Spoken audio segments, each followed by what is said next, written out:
Hey everyone, this is Heather and Jenny with Surviving Darkness, and this is episode 6.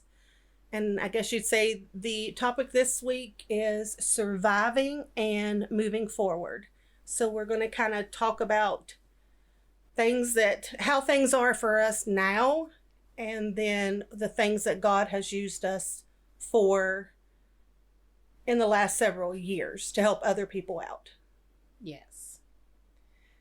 The enemy, I feel, knows that you have a call on your life. And even at a young age, he tries to destroy your purpose and what God's plan is for you. So he started pretty young with us. And we want to talk about how God turned those situations around for our benefit. Like, one of the things that was really hard for me was one of the people that were used to hurt us the most were from a different race. And we would get threats, or I got threats. I don't know so much about Jenny, that this person had brothers that were a whole lot bigger than him. And I had no clue what they looked like. So I lived in fear. At the time, I was going to college, and there was a parking lot that I would have to park at in the night classes, and I would have to walk sort of down this little alleyway to get to it. And I would be so scared because I didn't know who was there, and I would always have these threats like, you don't know, they have a van, they can throw you in the van while you're walking to your car. I had no clue who these people were, so I lived in fear. And it was as if anytime I passed a man of that race, my heart would go crazy because I didn't know if that was a brother. And yes, I did have the same things said. And the man that we dealt with the most was a big man. Yes. And we were told his brothers were a lot bigger than him. And therefore, that if that's what they had decided to do, or if that's what this demonic entity wanted to happen, it would happen, and we would have no physical control over anything because they were huge. And so, yes, and if we didn't do what we were supposed to do with him, then that was also a threat made to us that yes, they would come and we would have to do, or they would do whatever. Yeah. Not that we would have to do, that they would just do whatever. It was always a threat of harm. Yes. I mean, serious harm. Yes. Because, I mean, this guy was big already, and his brothers are bigger and more muscular, and we didn't stand a chance. No. So I always lived in fear because I had no clue who they were.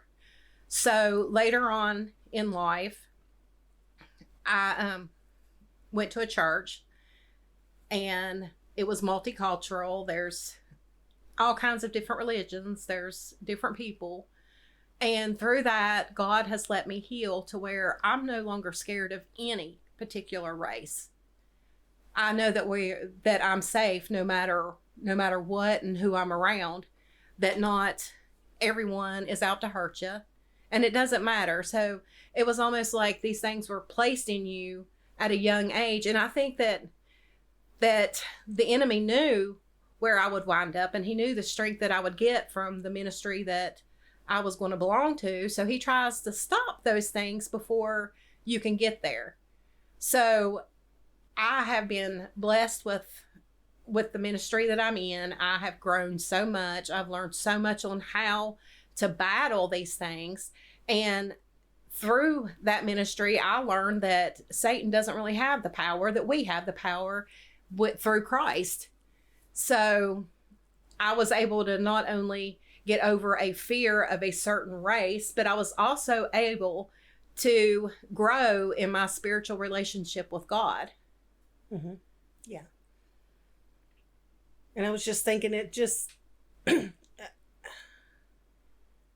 I don't know exactly what I'm looking for. So if you have something that you're wanting to say right here, you can. I was just thinking that we were always taught in our normal lives to never be prejudiced or nothing like that. We always went by how people treated us. Right. But because of circumstances in the not normal hours of our lives, right, we built up this association with that race, like you said, and we didn't want to have, we had aversions to that, like Right. I have certain smells because of this that have that, trigger and things like that. And it's, it's because of associations with people mm-hmm. and circumstances. Yes. Like yes. yours is a smell to like baby powder. Mine is more of of the smell of olive oil. Mm-hmm. And that's because during the times that we were forced to do stuff, I was told that we had this oil that a priest or someone had prayed over, that my dad had gotten it from him and was telling him, or told the priest or whatever, that he knew someone going through this situation. Not that it was us, but it was someone that he knew and had gotten that oil from them. And I would have to put the oil on me before I had to do anything with people, because supposedly that where that oil was prayed over, then the entity within that person would become weaker because of the anointed oil. Yes. So I have a hard time with olive oil. I don't cook with it. I don't like the smell of olive oil. So yeah, it's the smells. It's those things that they just stick with you for years, and it's in the back of your mind. Yes. It's like you don't sit there and constantly think, oh, I don't like olive oil, or I don't like baby powder. It's just it's a trigger. It is. It's a trigger, and the emotions mm-hmm. and stuff that those smells bring up, we just try to stay away from. Right. Yes.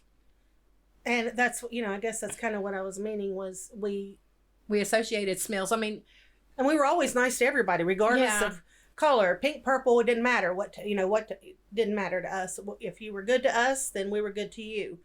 But those circumstances made things a little bit harder to be around that race. It was a fear for me. Mm-hmm. I didn't know. I mean, maybe that's why it was easier for me to go to that church at that time, because I did know the preacher there. Mm-hmm. And it was safe. Right. And God knew that I knew I would be safe there. And I could be around other people. I mean, they're family to me. Mm-hmm. They're family to me. I love them. Mm-hmm. They're my church family. Right. And I would lay down my life for any of them. But that's how God changed the situation for me. I went from being scared to death to even make eye contact because I didn't know, is this one of the brothers? To being able to be able to not care anymore. Yes. That is a fear that I don't have anymore. You are in a safe place. Right. But you were also healed of that fear. Yes. That God healed you of that. Yes. And took that away from you. Yeah. Because Satan was the one that had given you that fear. Exactly. And you were able to take it back. Right. And God, and knowing that you were safe where God put you. And that's where he put you. And was at that church. That's where he wanted me. Mm-hmm. Because that's where I could grow in so many ways. Not just in that way, but spiritually. And like being taught the weapons of warfare. Being taught that, Satan is under our feet. Being taught those things that have given me the courage to go forth and help other people. And that's how you that's where you became an ordained minister. Right. You got the tools to be able to become an ordained minister. And I feel that, I don't know that Satan knows what your future holds. I somewhat think so, because he put all these obstacles in the way to keep me from being in the ministry that I needed to be in, mm-hmm. to try to stop me, to put a fear in me, to try to keep me from where I needed to be strong. And I guess I just thought about it too. I started singing in church at 5 years old. I went to Charleston. We all did for the church. And I was a little older than that, but it still wasn't much older than that when we went there. And I started, and I sang in the competition, and then the choir sang too. Right. And so I guess, Satan could kind of see that was because I do that now. Right. And my son does it in church. And so anything that he can do and put a roadblock up, he tries. Right. So from young ages, I'm sure that he could see what we were Yes. involved in and what we were doing. Right. And I tell this story a lot. When I was little, I remember we lived in this little trailer, and I remember sitting in the yard, and I was just looking out into like the wooded area, and this white snake came up and it looked me like right in the eye. And I remember thinking I wasn't scared of that snake, but I mean, I did run in the house and get Mom, but it wasn't a scare of that snake. It was like a loathing. It was like we were making eye contact, and it was letting me know, you know, it didn't like me and I didn't like it. So I feel like that was Satan even coming at me as a kid and just letting me know, you know, I'm here. I exist, because it wasn't a normal snake. I mean, it was a white snake, and it just came up like eye to eye, and we just made eye contact, and that was it. And then like, I remember having a dream that I was sitting on the picnic table, and these hands just came from the sky down, and then this big booming voice was like, obey your mom and dad.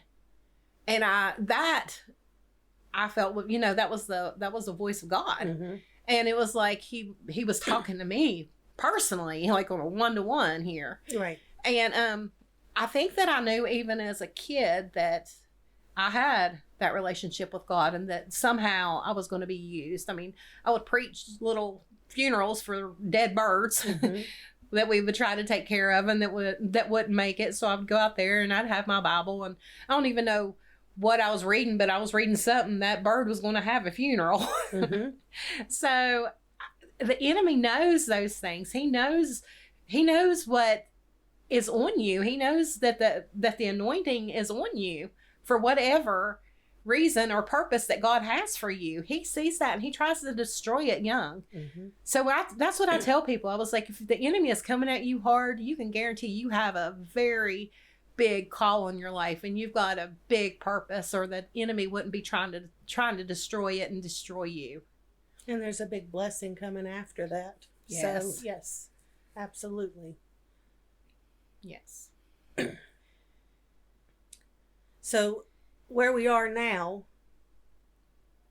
we talked about this kind of recently in this week, upcoming week, or whatever you say, this past week, for this upcoming episode, I guess is what I'm trying to say.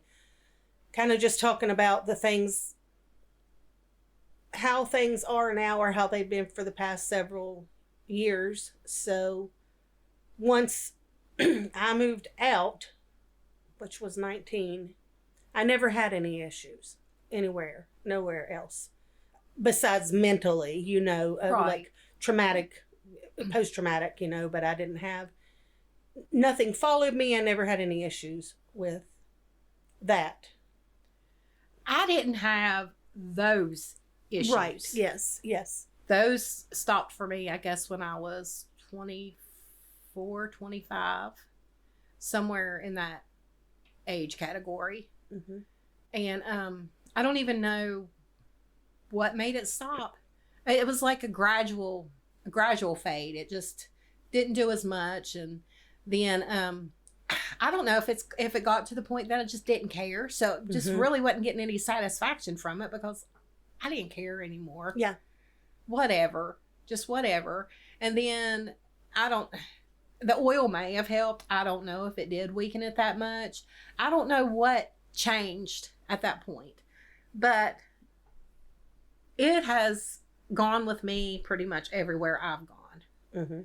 But it hasn't done those things Right. that it did before. It makes its presence known. it makes its presence known. It has caused lots of strife in marriages. And it's brought people into my life that didn't need to be in my life. Right. They were there to try to destroy me even more. So it wasn't so much the sexual abuse stuff that I went through later on. It was more of people trying to destroy me mentally. It was people stealing and people just that weren't good Right.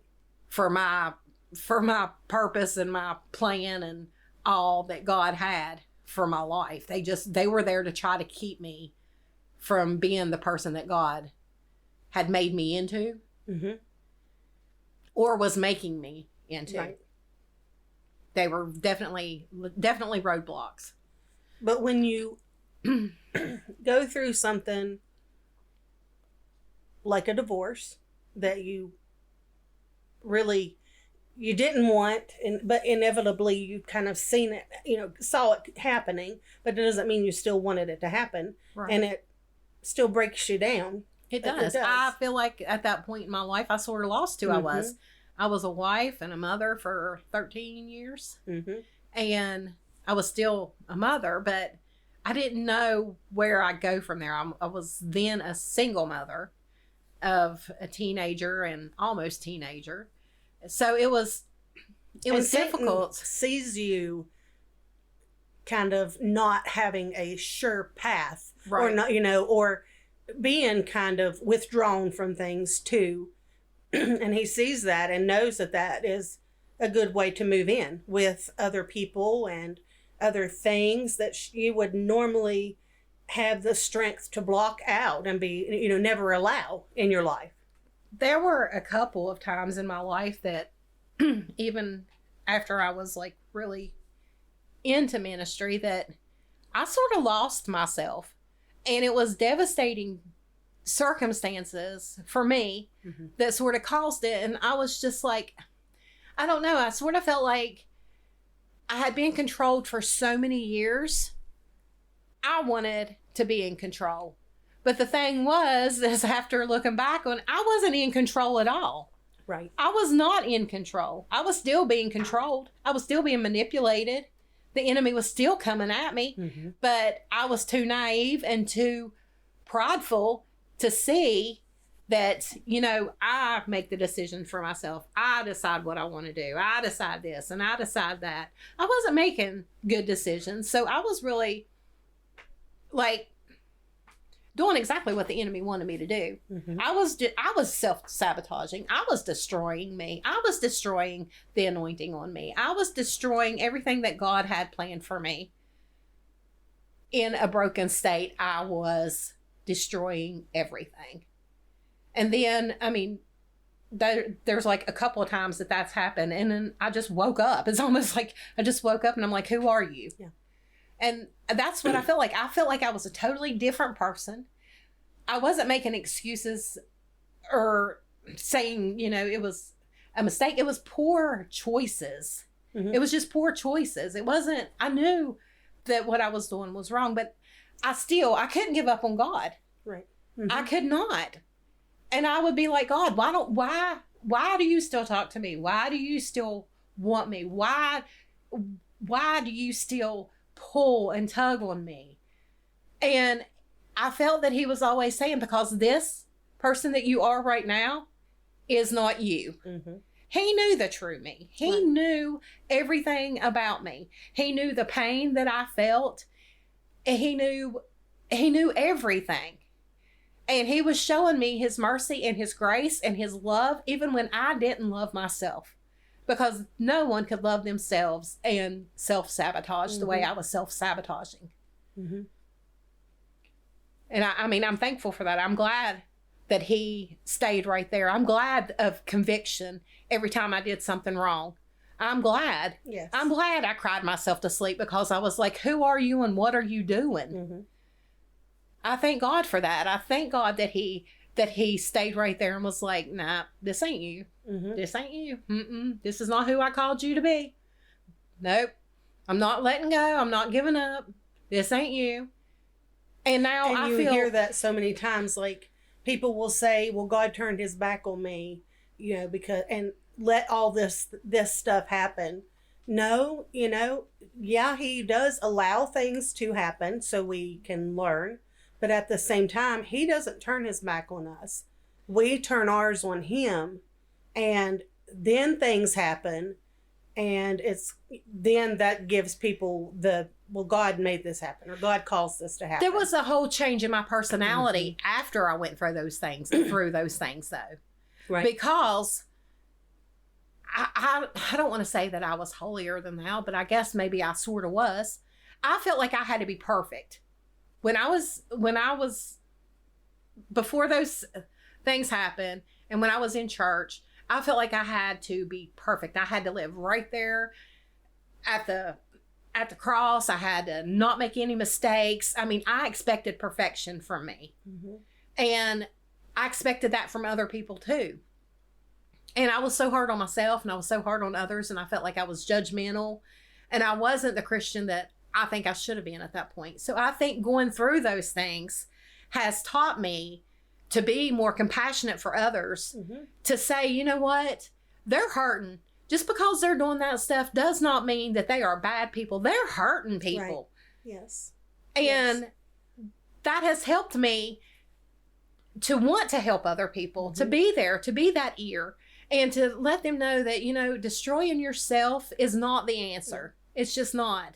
But I wouldn't have that compassion if I wouldn't have gone through the things that I went through. Those things that I thought were going to break me acting in ways that were not even characteristic of me, period. It wasn't me. I mean, that's the only way I can put it, is it wasn't who I am. Mm-hmm. It was almost like I was the same as when we were going through things. It was just like a different person. It's just like with mental illness. Satan sees a little break and he just jumps right in, or just continues to just berate that person with negative things until they break. And because they do have mental problems and mental issues, you know, bipolar, you know, just severe depression, things like that, he sees that opening and knows that he can just keep pulling a little bit at a time, and he's going to win that tug of war with that person, right, if he keeps on. And if we don't have a strong enough grasp on God and our relationship with him enough to realize what's going on, then it's easy to fall back and fall into things that we shouldn't. I think with the first marriage, there was that entity there, and it did cause a lot of issues. It caused a lot of anger, a lot of just, it's able to manipulate situations. It's able to put thoughts in your head, to cause issues, and you don't even realize it until it's too late that is what has happened. So after my first marriage sort of fell apart, I couldn't comprehend how God would let that happen. How I could be in church all the time. I could be reading the word. I was preaching on the radio. How does God let that happen? And I don't want to say that I blame God, but maybe subconsciously I did, because that's sort of when I lost myself. But I feel like even though those things happened, it's made me a stronger Christian today than what I was before. I mean, I was strong in knowing the principles and do this and do that, but I wasn't strong in the compassion part. Right. The part that really matters is loving people where they are, not judging people, not feeling that they have to be perfect, not feeling that I have to be perfect. I've realized that I'm only saved by grace, and I'm going to make mistakes. I'm going to sin, but I know that God is going to forgive me, but he's also going to show me the right direction to go so that I don't keep living in that sin. I guess my kind of realization about that stuff was probably around 2016 or 17. I hadn't turned my back on God, and I hadn't consciously stopped going to church and everything. However, I pulled myself away because I was working all the time. I worked a full-time job, and then I filled in at 2 other places. So, I was busy all the time. So that was my excuse to not go to church. I would work. And then I would be so tired that I had no relationship really like I had before whatsoever. And then things start creeping into your mind. And I hadn't dealt with the things that had happened in the past. I had not had therapy. I had not done anything to try to help mentally cope with the things that had happened. And like I've said before, I didn't have any desire to talk to anybody about it, to get any help. You know, you and I talked about it some, but even then, I just didn't talk to hardly anybody about anything. No. And then 2018, January, is when I was hit with kidney failure. Right. And while I was in the hospital with kidney failure, so I was, I had kidney failure. We were talking about dialysis. Then I had the kidney biopsy, had a bleed in the kidney after that, had to have blood transfusions. And I had not gone to church in probably about, I would say, at least 8 months at that point. I would still pray some, but it wasn't like I didn't have that relationship like I had before. Not at all. Not even going to act like I did. And my pastor and his wife came to visit me at the hospital at that time. And that meant more than I could say, because they didn't have to. I was in Charleston. They didn't have to come an hour away from where they lived to come to see me, to pray with me after I hadn't been to church for 8 months, but they did. And I think that God knew I needed that. Right. And then I had a friend who brought me, she and her mom came, and she brought me 2 little birds and the card. Before I could even read the card, I teared up and said, "His eyes on the sparrow." And she said, "That's exactly what this card says, and that is exactly what my thoughts were when I saw these 2 birds together." And so after that, it was like, okay, and I say this, in 2018 of January, God brought me to my knees and made me realize, okay, you are nowhere near where you need to be with me. Nowhere. And so that whole year was the year that I realized, okay, this is where I need to be. I have to be back in church. I have, not just in church, I just have to have my relationship back with him. If I'm ever going to heal from, like, physically from the things I was going through, but also mentally from the things I was going through, that we had gone through, I was going to have that relationship back and have the strength to know that I could lean on him and he would point me in the right direction of where I was supposed to be. And, so I'm thankful. I don't guess you say thankful that it brought me to my knees, but at the same time I am, because right. I wasn't where I needed to be. We had 2 totally different things happen in our lives to make us realize that, okay, hold up, God's not our best friend like it should be, know? And so we both realized we had to make some changes, So, and since then, I have basically, I don't want to say been healed with the kidney issue, but my kidney function is perfect. I had a miracle baby that I was never supposed to be able to have, and God worked that out. Yes. He could have had major health issues because of the medications I was on for my kidneys. He had no health issues. Right. He had 2 holes in his heart whenever we were following him during the pregnancy. One of them closed up right before we had him. The other one closed up within a year of him being born. Right. And there's nothing else wrong with him. Right. And my purpose, I feel, is to lead him and make sure he stays on the path with God, because he has a purpose. I had been out of church for quite a few years too. Mm-hmm. I didn't want to go back to the church that I was raised in. I just didn't feel like I was getting what I needed from there. And I didn't realize until I went to a spirit-filled church that that's what I needed. Mm-hmm. But that's what got me back. I had to find somewhere. I needed to go somewhere because I had a son, and I knew that it was my job, my duty as a parent to raise my children in church. Mm-hmm. And that weighed on me and weighed on me. I mean, he was only 5 months old when I started going back, but I knew it was my responsibility as a parent to raise my children in church. Yes. So children can change Mm-hmm. a lot of stuff. And back to whenever you were pregnant with him, even then, I mean, God had done a miracle with your kidneys. He had given you this miracle, but the enemy still came in and tried to convince you that everything was going to be wrong, or that, you know, your body went into this thing whenever you had a cold. So your body might find that fetus as something to attack and you not be able to have a viable pregnancy.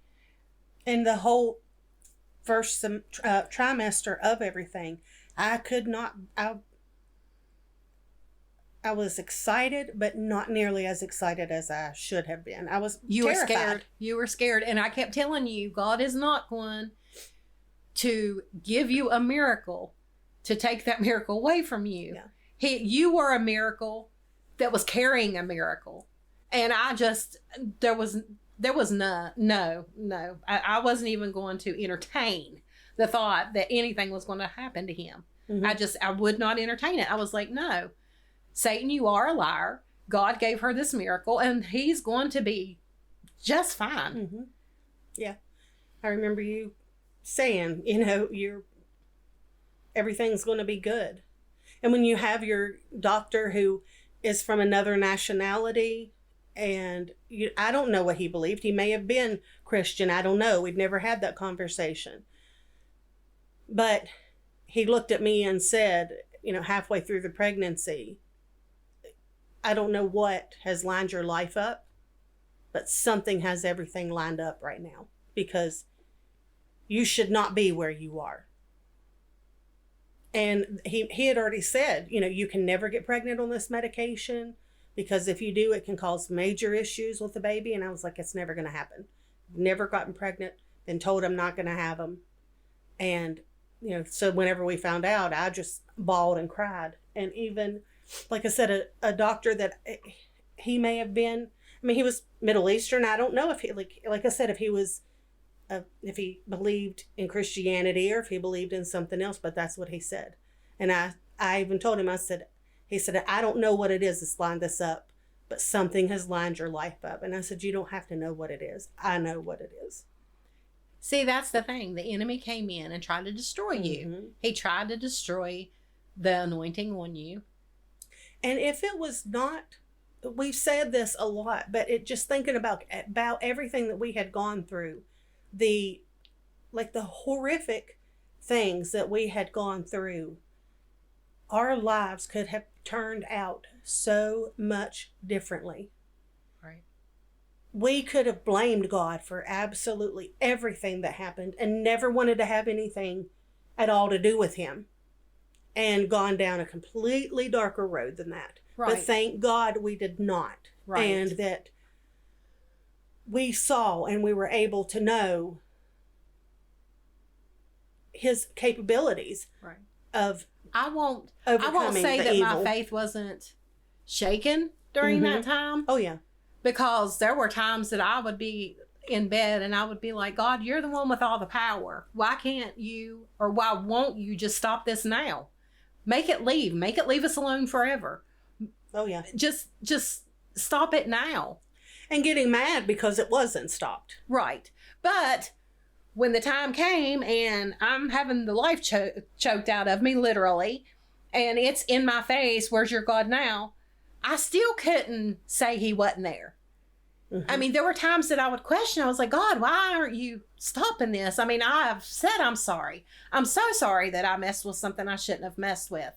I'm so sorry that I didn't trust that messing with this would open doors to something like this. Do you feel like, and I never condone playing with a Ouija board ever. We never do. Never have condoned that whatsoever.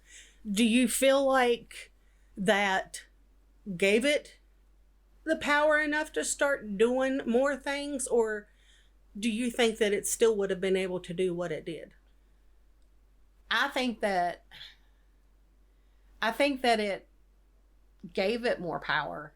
I really do. I think that, and I don't even know if the entity that was there before is the entity that came through on that Ouija board, to be honest with you. Okay. Mm-hmm. I don't know that there was just one entity in that home. Mm-hmm. But whatever came through there was very, very strong. And I mean, it has followed me years and years, and it has tormented my kids. Right. And it, like I said, it caused so much fighting and anger and just turmoil in my first marriage.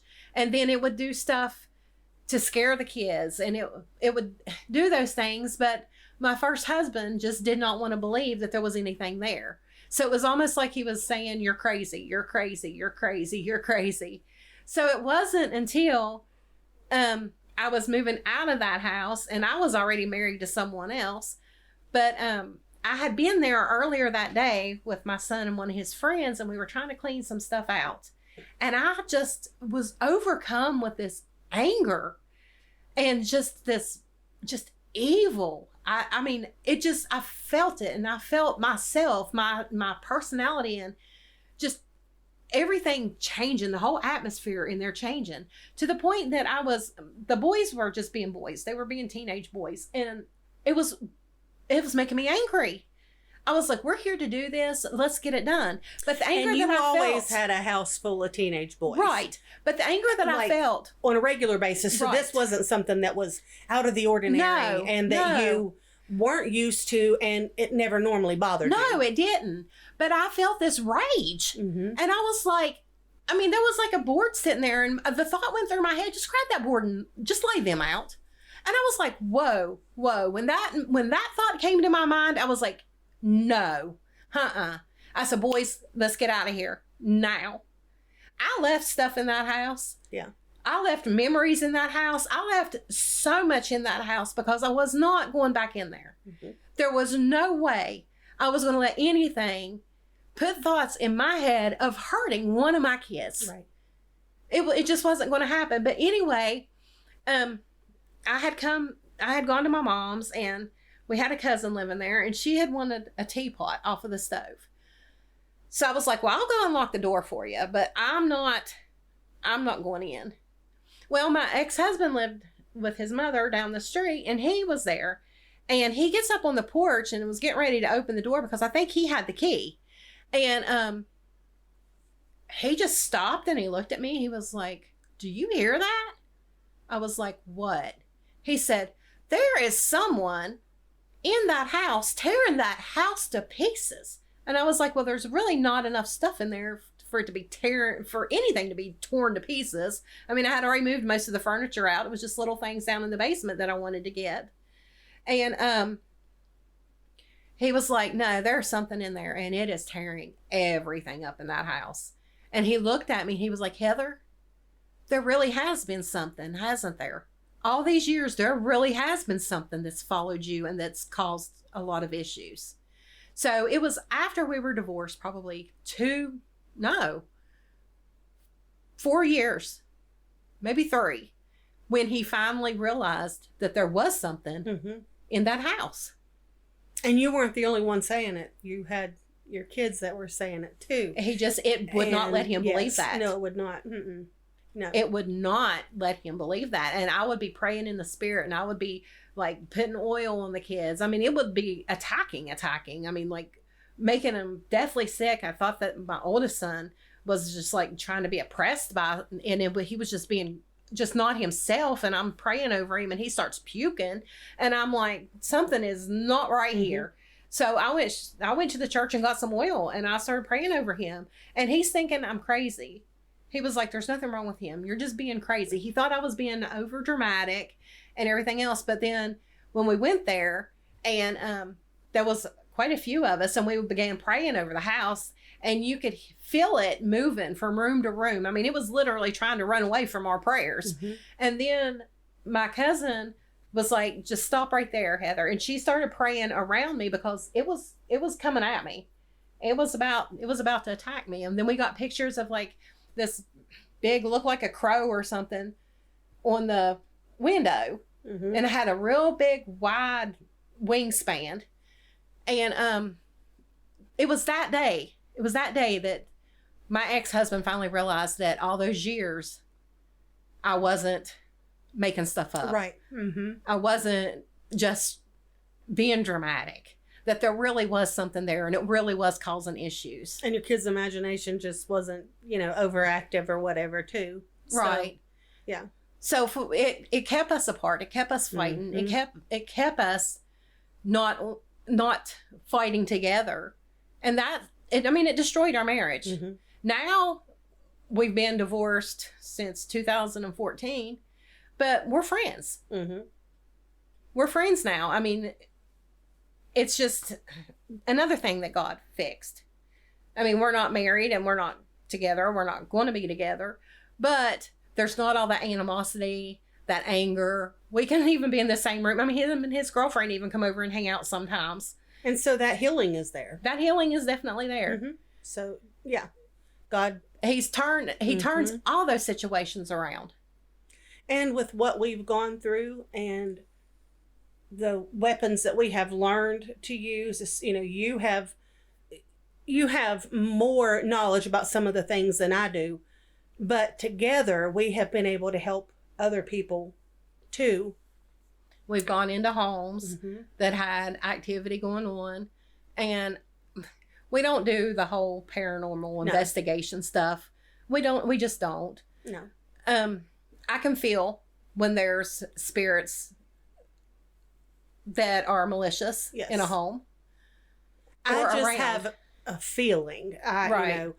I just know that something's not right. I don't have now I have something like the dreams, and I have feelings of, I guess you'd say, a sense of something not being right. Right. And I have said numerous times, I just have this bad feeling something's going to happen. And I don't know, I'd say at least 5 or 6 times within a day or two, somebody's passed away. Right. Right. No, with no indications, like no, Right. Nothing, no, how do you say it?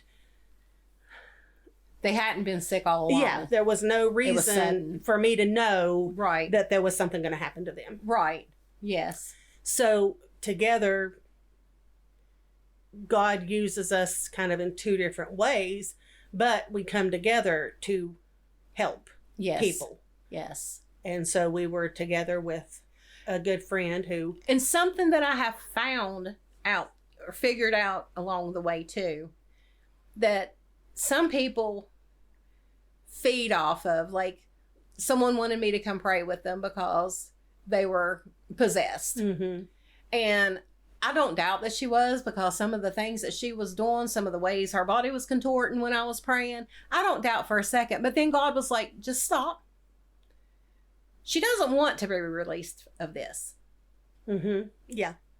So I have found that some people, they enjoy the power that they feel that they're operating in when being used by the enemy.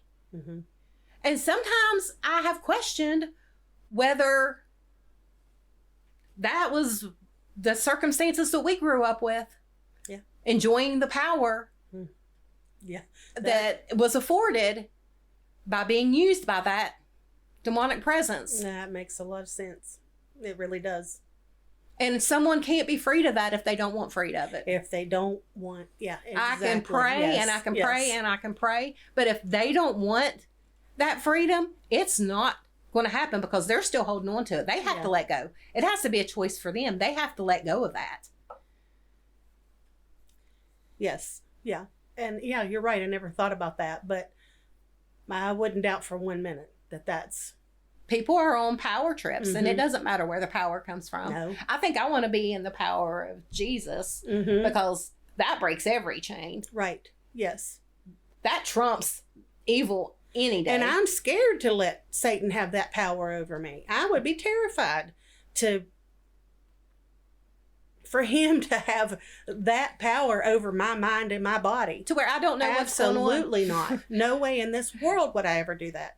That yes, because I mean that we talk about control all the time. Yes. And I'll tell people I do not want any kind of medication that makes me feel like I'm out of it. I need to be in control. Yes. I don't like to be drunk. I don't like to be on any kind of mind altering drugs.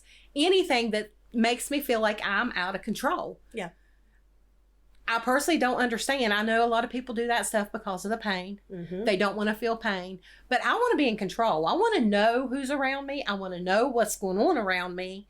And I want to know where the door is. and that's like even a partying phase. Right. We didn't do that. Like we had friends, we hung out. And I'm not saying that we were perfect and never got drunk or anything like that. No. Right. But if we did, it was not in a mixed group because we already had stuff happen. Right. If you did that stuff, you were allowing other things to possibly happen. Right. Because you did not have control. Yes. And so that didn't happen.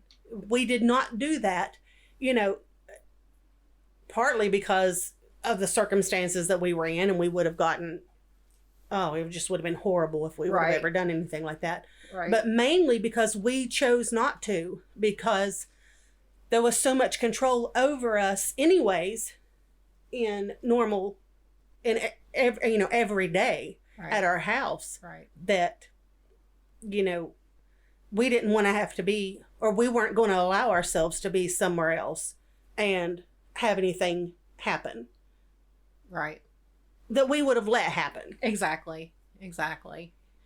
Yeah, so we just learned young to be in control. I'm not going to say control ourselves, but we learned who to allow to be in control. Yes.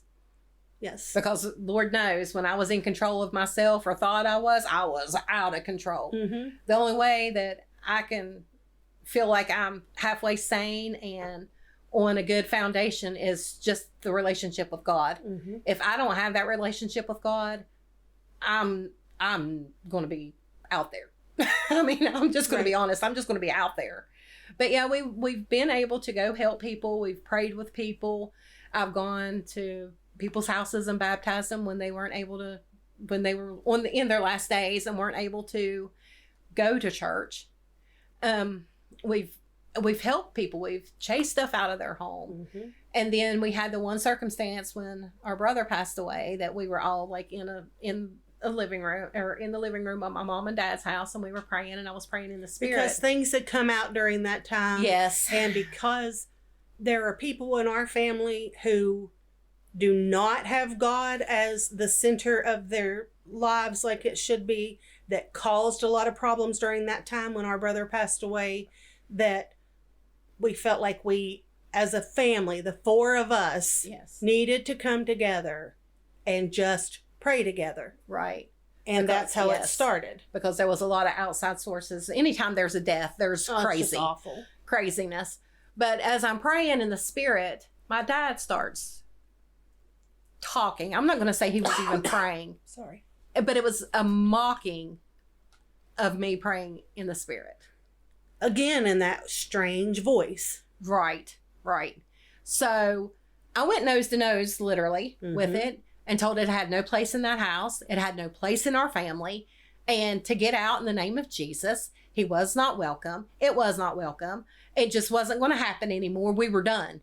And we were done. You grabbed my hand and you put it on Dad's shoulder and you said, you pray that there is no darkness allowed here, that there is only light in here. Right. And that's what I did. I couldn't think of anything else, but that's what I kept repeating, because that's what God had told you to have me do. Right. And so that's what we had to do. You know, when I go and pray over people or with people or over homes, I pray that God takes the lead. Yes. I want him to show me and tell me what to say and what to do at that point. And that's when I get over into the spirit, that's what I do. That's why, I sort of don't remember that, but that's probably because I was in the spirit fighting and I don't remember what I told you to do, because it would pretty much wasn't me telling you to do it. That's why I said, I didn't know what else to say, but I knew how you were praying, and I knew that God had told you. You grabbed my hand and you laid it right on his shoulder and you said, this is what you need to pray. And that's all I kept saying, because I just knew it had come from God, and that was my role. And it left the house. Mm-hmm.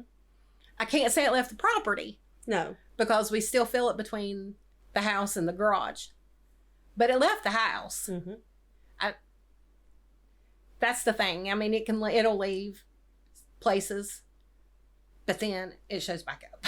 Yeah. It's a constant battle. Mm-hmm. It's a constant battle. But I know that we're victorious. It doesn't have the strength. It doesn't have the power over me that it had when I was younger. I'm able to recognize it. I'm like, nah, not today, Satan, get out. Yeah, that's exactly Literally, right. Yes. get out. Yes. We're not going to play this game today. Goodbye. And we have had friends. I have a close friend when things were going on at your house that gave me the book on, like routing demons. And I didn't know you had that book. You didn't even remember having that book. But when I told her, it was, okay, I'm bringing you a book. This is what you need to do. And that book is very powerful. Mm-hmm. Yes. I have read those prayers out loud, and I'm telling you, it changes the atmosphere very quickly. I mean, I've gone through the whole book and did all the prayers. I didn't know if they pertained to me or what at that point, but I was going to pray them anyway because it could. And thank God we have people on our sides like that. That's what I'm meaning. That we have people who are like, you know what? We don't have to fight alone. No, we don't. She didn't come to our house and pray with us, but she gave us the tools. Yes.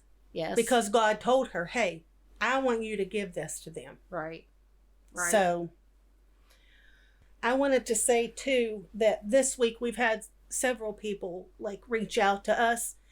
We had really struggled with keeping it anonymous or not, or making it a little more public, and kind of felt like making a Facebook page and things like that, it was the way that we were supposed to go. Right. And this week we've had people reach out to us and tell us that they are very proud of us.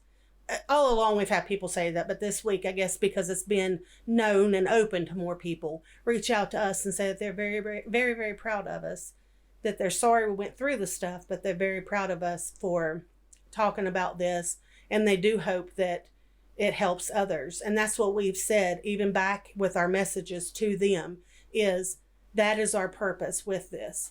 It's not for us, for anyone to say, oh my gosh, like how in the world? And people are going to say that because it's a lot to go through. But it's more for us to be able to help others out. And, even if it's just saying, listen, I've gone through a lot of things myself, and at some point I would like to talk to y'all about this. I don't know when, and all we've had to say was whenever you're ready. Yeah. And so I just wanted to say thank you, for the support. And reaching out. Yeah, and reaching out to us. And we say this every time. But if you ever need to reach out to us and talk to us, you can do it on Facebook, Messenger. Now you can do it still through the email, survivingdarknesspodcast@gmail.com. You can still do that. And we have our own page. Yes, we have our own is called Facebook Surviving Darkness Podcast. Podcast, yes, because there's a couple other ones that do the Surviving and Darkness. We have the emblem, yes. So you'll know that it's us. So, and thanks. So just thanks for your support, and thanks for reaching out to us and saying, hey, we appreciate, I appreciate you doing this. Right. And you ladies are on the right track. Right. So thank you guys. And we will have episode ready. This will be uploaded on Friday, and we will have episode 7 ready for next week. All right.